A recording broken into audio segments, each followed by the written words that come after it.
Hi everyone, welcome back. My name is Praveen Balan and today in this video I'm going to focus on the configuration of ESP Enrollment Status Page, so which helps show a status when an end user is enrolling their devices using Autopilot. And again, I'm not going to touch base on the Autopilot configuration during this video. This is a very short video to showcase how can you configure Enrollment Status Page in Intune. And again, if you have not gone through the Autopilot configuration, if not, please look at the link that shows up there as a suggestion.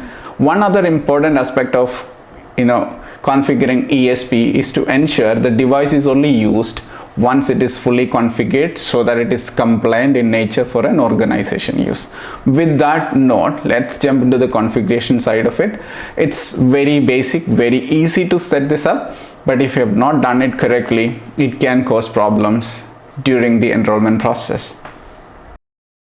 So to start with, let's log into the Intune admin center and under devices, and you know that where the enrollment configurations are all there, right? Navigate to the enrollment, and then you've got the enterprise enrollment status page, and then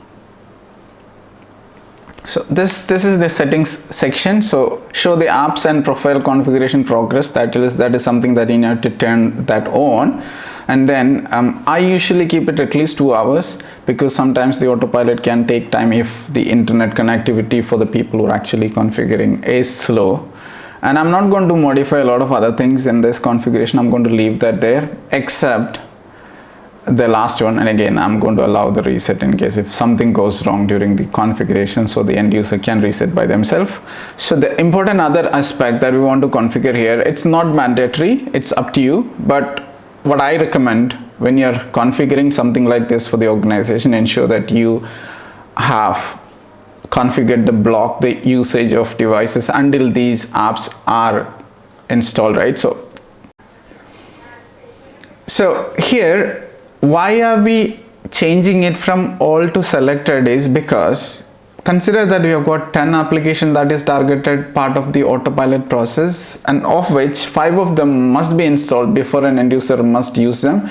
Then instead of making sure that they're waiting for all those 10 applications, we can say it like, let's consider selected. These 5 applications must be there in the machine so that it is compliant from an organization perspective before a user can use it. Like, I have here selected some of the applications that I've just for testing added. Like normally these applications are like compliance security applications like antivirus, enterprise privilege management, DLP, vulnerability management, so on and so forth, right? I'm going to keep it to these 4 or 5 applications, and then I'm going to assign to a user group which I've created for one of my demo user.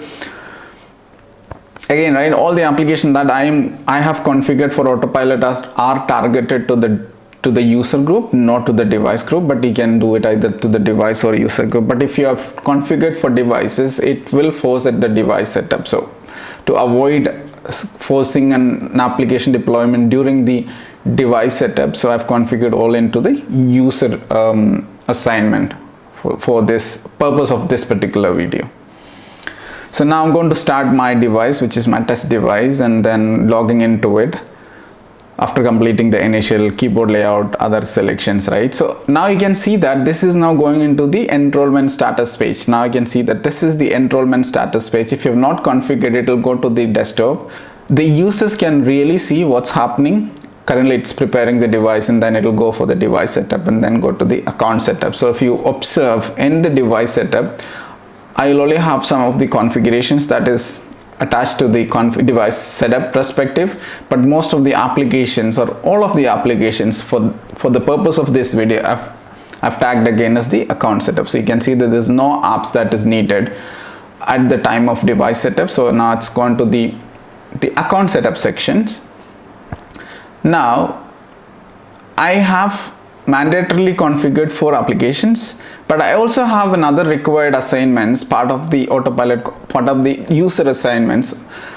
I have, I think, around 6 applications that are required assignments. One of them is Office, that takes longer time. So what I decided during the Autopilot ESP page, I want only these 4 applications to be installed. You can see that number of applications is showing us 4, but rather it's 6 applications. One is Office and the other one other application, which we'll check it soon after we get into the desktop phase, right?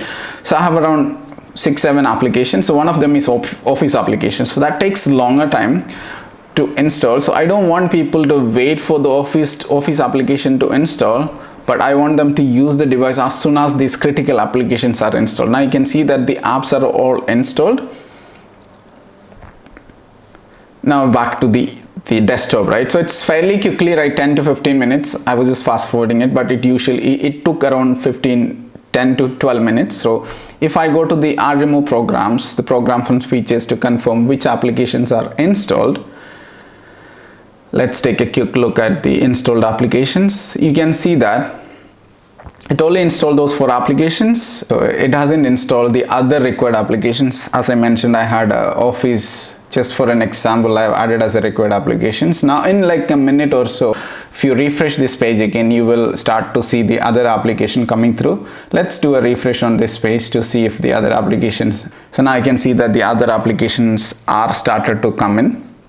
So again, so the idea here really is to show the progress of the enrollment process for the end user, and also blocking them using the device until the important applications are installed into the base image. So that is all about blocking the devices until the selected application rather than all applications. If you select all the applications, it might take them around 30 or 40 minutes or even 1 hour. So if you only select those mandatory applications, so the enrollment time could have been significantly reduced for them, right? So that is the whole idea. With that note, I think today this is a very short video. Hope you enjoyed it, and do not forget to subscribe the channel. And again, I will be back with another video very soon. Till then, this is Praveen Balan signing off. Bye.